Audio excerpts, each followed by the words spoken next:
Okay, so this session we are looking at print materials and express stocks. In our chat, I have just put in our end-to-end content that covers print material and express stocks, and you can have a look at that and bookmark it for later on. But a couple of things before we get started into the actual tools, I just wanted to go through with you is that print materials, particularly if you're using postcards, that isn't an instant response. It's not like digital ads or social media or anything like that. It's a slow process and it takes time to really see results. So don't be impatient with it. And again, you've heard me say this a few times, and I'll say it again. If you're speaking to everybody, you're speaking to no one, particularly when you're sending postcards. You need to know your audience, and you can't send out something generic. You really need to know your audience, who your buyers are, and present that to them. So particularly when we're going to do a postcard here, we're going to do a neighbors only postcard for an open house. And really, you really want to gear your print material for that. Now, in print material, you also have brochures, you have one sheets and all those type of things. And later on, once after we create a postcard, we're going to send it to Express Stocks, and I'll show you where you would order your brochures, how they would ship to you, and how we're going to actually ship postcards directly to the people we want to hit. So I'll get started.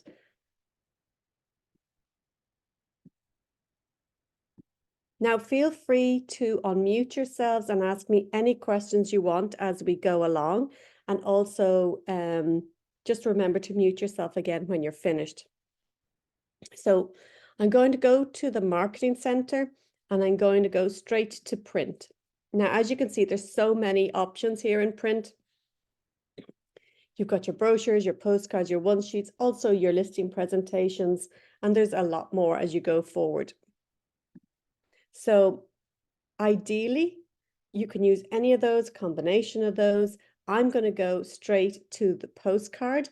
And if you attended any of my open house trainings, you'll know that I've encouraged our agents to send out a neighbors only open house. And the reason we do that is, well, there's several reasons. First of all, you neighbors, when you have an open house, they're all dying to go see the house, see what has happened, see what's and they kind of feel like they're being sneaky coming in. So it's one way to avoid all that embarrassment for them, for you and everybody else, and welcome them in. You can have cheese and crackers if you want at the same time. A neighbors only one welcomes all the neighbors in, but it also gives you great way of meeting other people in the area that may be considering selling, that know people that are interested in the area. And this is key, because in any nice neighborhood, the people who live there have friends, they have family who, if it's a nice area, want to move to that area. Or there could be just friends who want to move to that area. So it's a great way of inviting them in, getting them to have a look, and getting them to bring along those people who may be interested in the area.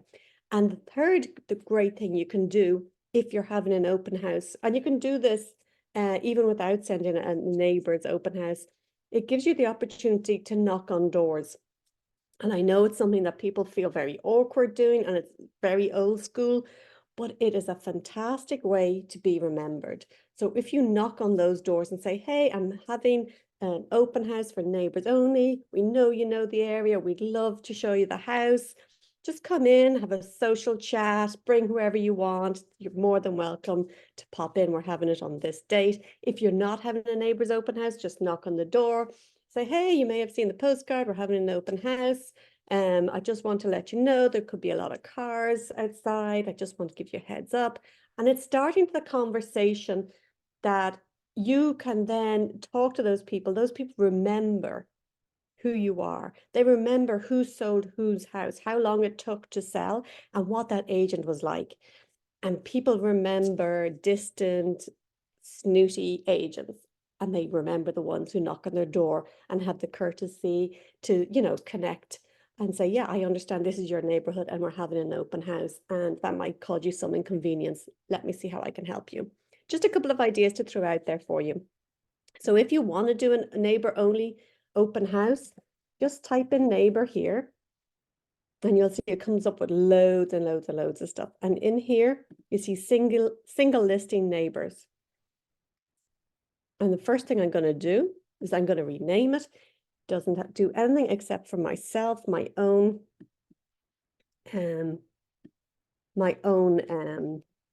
records, so I can find it easy later on. It's 55 Ruskins, neighbors only open house invitation. I have the size of the postcard there, and I'm going to put in the address.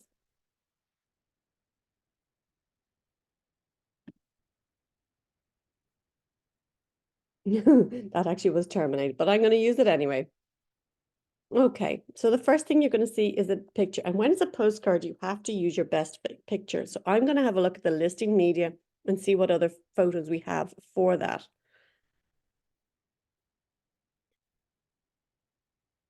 And quite honestly, I think that's not a bad photo to choose.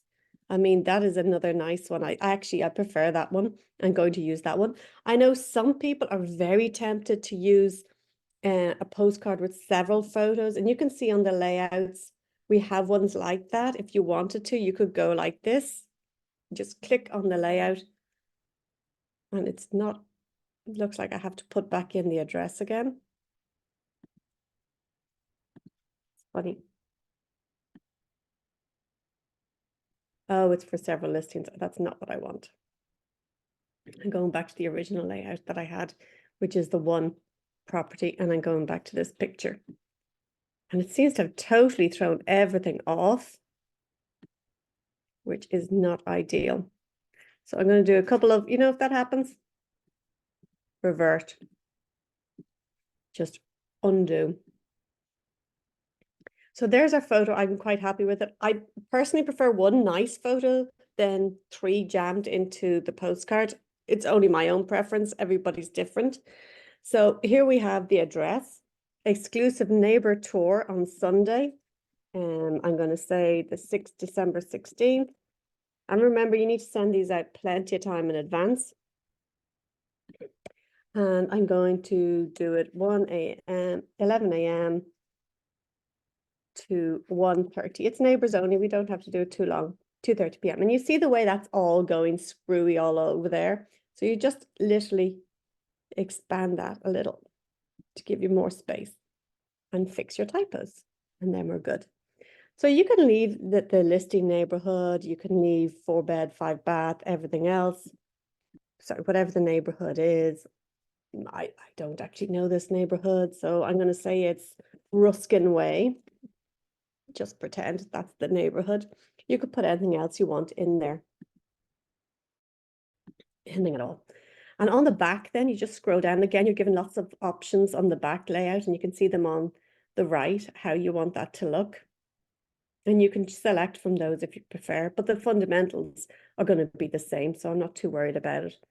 First thing you can do is when you click this, it'll select several offices based on your area, your agent page, and everything else, the way it's set up. And you just select the office that you want to put in. Now, you could overwrite any of this information.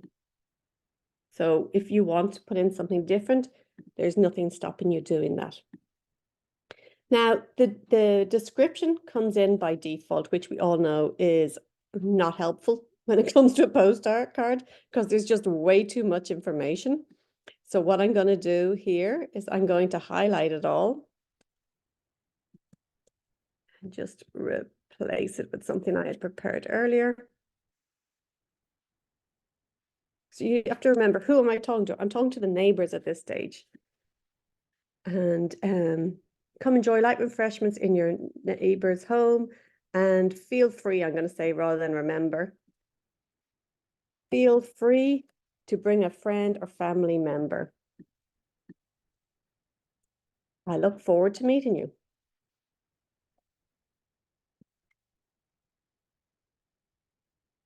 If I could type, I would be looking forward to meeting you. Okay, so you can just literally leave it like that. If you want to center it all, you can go like this. looks a little better to me because you want it short and simple and nice. You can change the photo here if you want to, and you can flip it. That literally just switches it all around. You can replace it.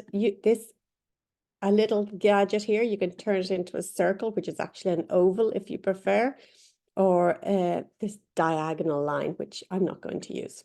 But in some photos it does look cool, but not in this case. So I'm just going to leave it to standard. And again, you can use the crop if you want to change the portion being viewed, but I think that's pretty good where it is. Now, the last thing here is your agent information. So you just go over to the right and add your name. I'm going to use Kate's because I don't have agent information. And again, as I always say, remember, if you are in an area that requires your DRE, add your DRE number. Oh, I'm going to have to use that undo. I'm an undo day. There we go. And then just add in your DRE. Happened again. I know why. I just need to make it bigger. Your DRE. And then you add in your number, whatever that is.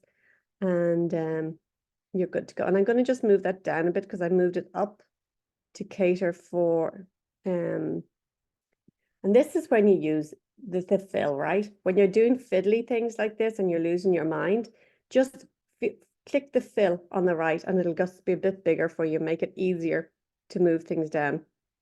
We can just move Kate's name down now and you can see it's so much easier to see. And then it's pretty much, I'm going to go back to fit, it's pretty much ready to go. Creating postcards is so easy on the Compass platform. Like, it really is incredibly easy. What I really want to show you is Express Docs and using Express Docs to send them out. I mean, that's where we're going here. So I'm going to select print and I'm going to go send to Express Docs. Now, if this was a brochure and you wanted to print it in your own office, you could print ready PDF. It'll download a really nice high quality PDF and you can just print it off. The same with your one sheets. It'll create a really high quality and you can just print them off. Always remember to test at least one on crappy paper first so you can see what it looks like and everything else and fix it accordingly. So I'm going to send this to Express Docs. Just a quick question while I do this. Have you guys used Express Docs before? You can unmute or put it in the chat. Yes, used it a lot. Okay, and you like it? Mm-hmm. Okay, super cool. You can share some tricks with us then. I don't know any tricks, but I do know that their customer service is incredibly helpful. You know what? Anything or need help. And they're fast. Yeah. Express Docs, I have found, if you go to Sign Center and you order some signs or anything else, they're fast. They get stuff to you within the week. They are so good. So I'm going to continue to print. If this didn't come up as your account, you would change it here. It should do that. Normally only comes up incorrectly for agent experience people.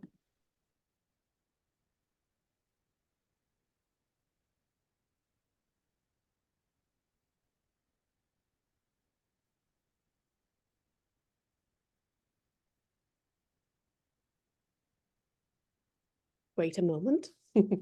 Please wait. We should have elevator music. Okay, and we're straight into Express Docs, and this is our current order. Don't worry about the order name or anything else. It's got a nice proof on. You can click on the back, make sure everything looks good. And if you're ordering brochures and you want high quality print and you want them to ship to you, you literally just select the ship button there and then whatever it is you want to send, and they'll send them straight to you. These aren't, so we don't want to print only 50 and come to us. We don't want that bother. We want them to send it for us. So there's several ways of doing that. And so we're going to use the first class mail. The gloss coating is free. That's the way it comes. If you want to pay for matte or soft touch, they're really nice postcards. If you have a very high price listing and you really want to really show the luxury of it all, that is certainly something you could consider. And I'm just going to go for freebies. And then the next thing we're good, this here, you can just download a free PDF version, which you really don't need to do because you can do that in Marketing Center yourself. You can switch that off. So next you can just go straight to the distribution options. And this is what we're looking at here. Now in the distribution options, I've got a few already saved here. I'm going to delete these out because I'm going to create new ones with you today. This is obviously not cleared out after my last demo. So when you click here, you'll see several different options. You can upload a list, which we're going to do. You can use the radius, which literally goes around. You just give the address and it goes around the area. It's the same with the street address and the same with demographics. We're going to have a look at the demographics as well. This import CRM list, I have never seen it work correctly. So basically, if you want to import addresses from your CRM, I would do that from the Compass platform. I would go to your contacts and export your whoever it is, whatever group you're trying to send these to. I would export that, clean it up, and then import it into Express Docs. I don't recommend using the connect to CRM. I haven't seen it work correctly. So this is my somebody went, have you seen it work correctly? No, I've never done it. I always usually do like a radius or a street. So I've never Right. actually gotten any contacts from my CRM, to be honest with you. Okay, well, you can definitely do that if you have a certain group that you're trying to hit. Like if you have a certain group of buyers, all your buyers tagged in a certain area, you might want to Yeah. just download all those, export them from your CRM and upload them into a spreadsheet like this. And then we're going to use this as a CSV file. We're going to download it and pull it into Express Docs. Now, you can see I just have 3 as an example here. All you do is full name, address, the city, the state, and the zip code. Just put in who you're sending it to. You could have as many as you want. I'm just making this nice and short and simple for our example. And then you literally download it. Now, it does accept Excel sheets. It does accept CSV. It does accept several different formats. I'm just always by default go CSV because it's just a habit of mine. Whenever I'm uploading something, I like CSV. So in this case, I'm going to upload this list that I created. And here straight up, it'll show you what the field names need to be. So they're your column headers.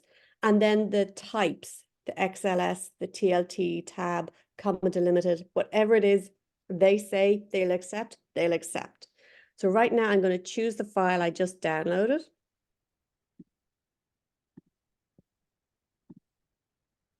And I'm going to select upload. Okay, it's just showing me a couple here that I have. These are the 3 I've taken in. If I want to delete any, I just click this. If I need to amend any, I choose the pencil. If any of these addresses are incorrect, it's going to tell me it's not a valid postal address, which is fantastic because I've seen so many agents do that, have a full CRM, they pull it in, and then so many of their addresses are not valid. Either they've been, blocked that they don't want to receive or whatever it is. But if you have an error in here, it's going to highlight it for you. So you can contact that, reach out to that contact and, confirm their mailing address and then put it back in. If you want to add a new address, you can simply just add extra addresses this way. It's very, very simple. But in this case, I'm keeping life easy. So I'm going to use the residential name. Now, if I want to use replace the name, I would just do anything I want in here. It could be dear resident,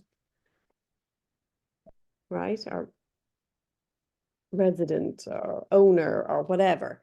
But I don't want to do that. So I'm going to use the residential name. I can add any of these on if I want to, or occupant, or, if people have moved on, you can do any of those.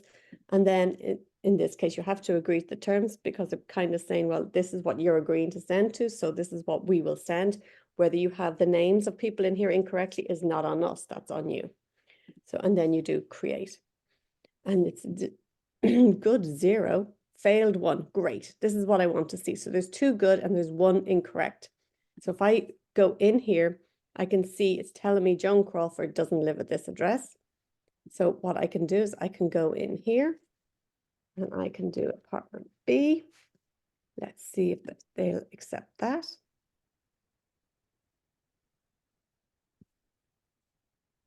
No, it's not liking that at all. How funny. So let's see if it'll take like this, because I actually know this exists because I live here. So I know this is a valid address.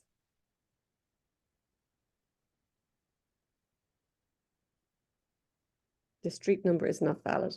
It is true. It's only a new street number and it is valid, but the postal service is having trouble recognizing it. We haven't been here that long and it just doesn't recognize it. So in this case, I'm going to cancel it and I'm just going to delete Joan Crawford because it's just not loving her. And I'll just leave those 2 and I'm going to close it. And here you have it here, export addresses for express docs, and it's free. These are free addresses. I'm not paying anything extra. So that's free for me. Now, let's select a radius. Radius works the same way. I can put in, if this is going to neighbors, I can put in Ruskin Drive. I want single family only homes. And quite honestly, I cannot remember the address. So this is where you see me looking stuff up.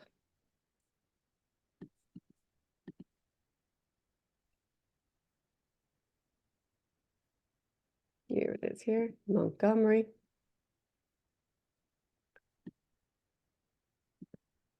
Ruskin Drive West.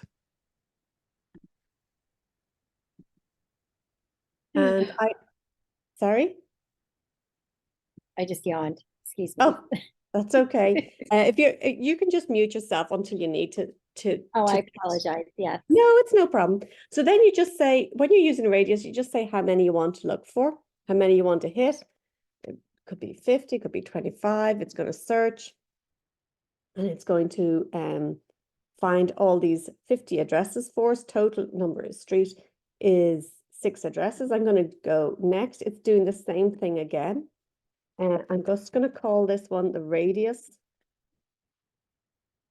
And then I'm going to add that down there. And you can see I now have 53. And I'm going to demonstrate the street address and I'm going to do the demographics as well. So again, for the street address, this time it's Ruskin Drive West. Always, I like to change it to the same type of home but you don't have to. You can leave it. I'm going to add that street.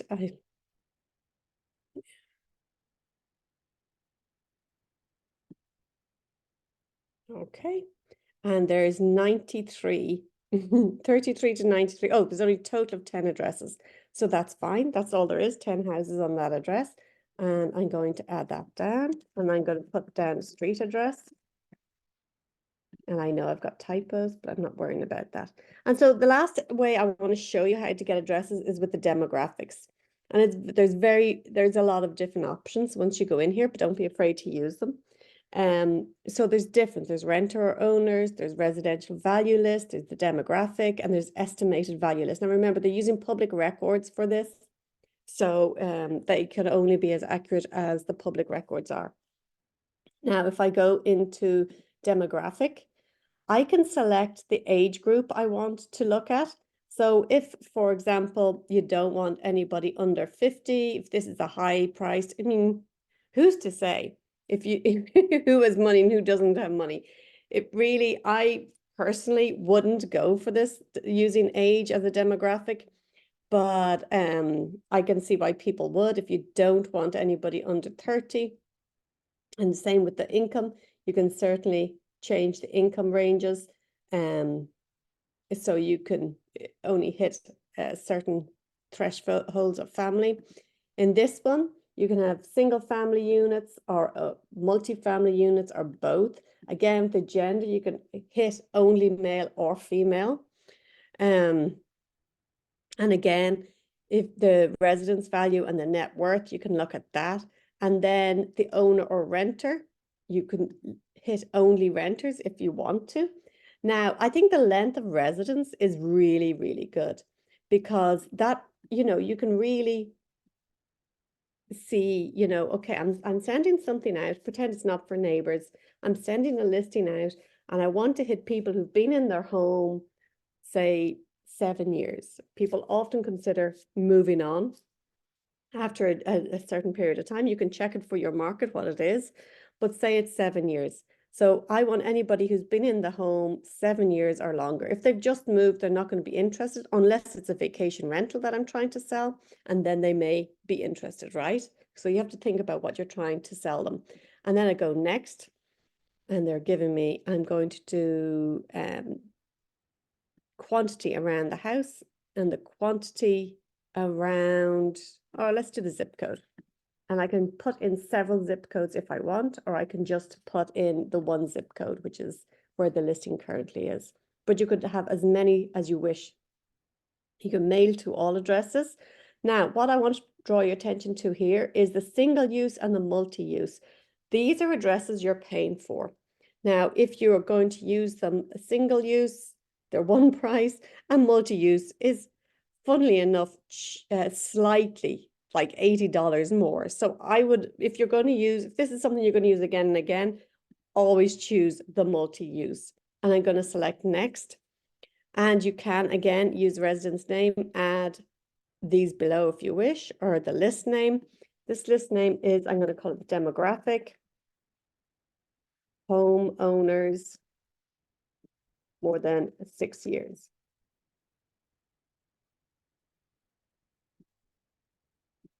And I'm going with that.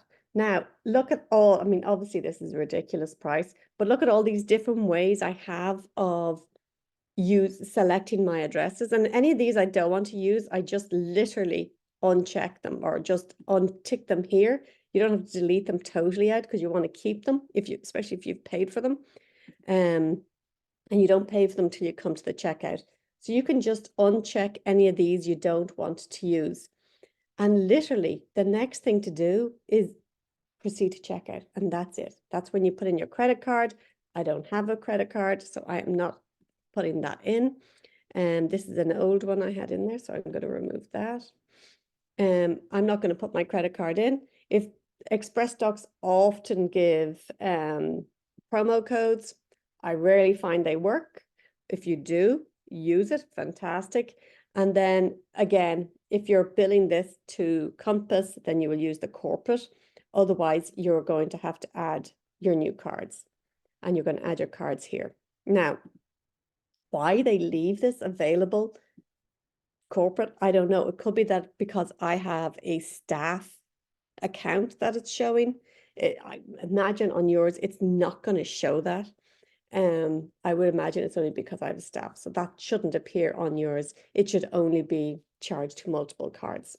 And that's it. Then you literally click this and check out. And that's it. There is no more to it. It is really, really straightforward. Does anybody have any questions on that or anything you want me to go through? I'm just going to share the content that I shared at the beginning, so you can go through it. Does anybody need me to redo anything there? I know we're at time, but I don't mind taking a few minutes. And what I'll do is I'll end the recording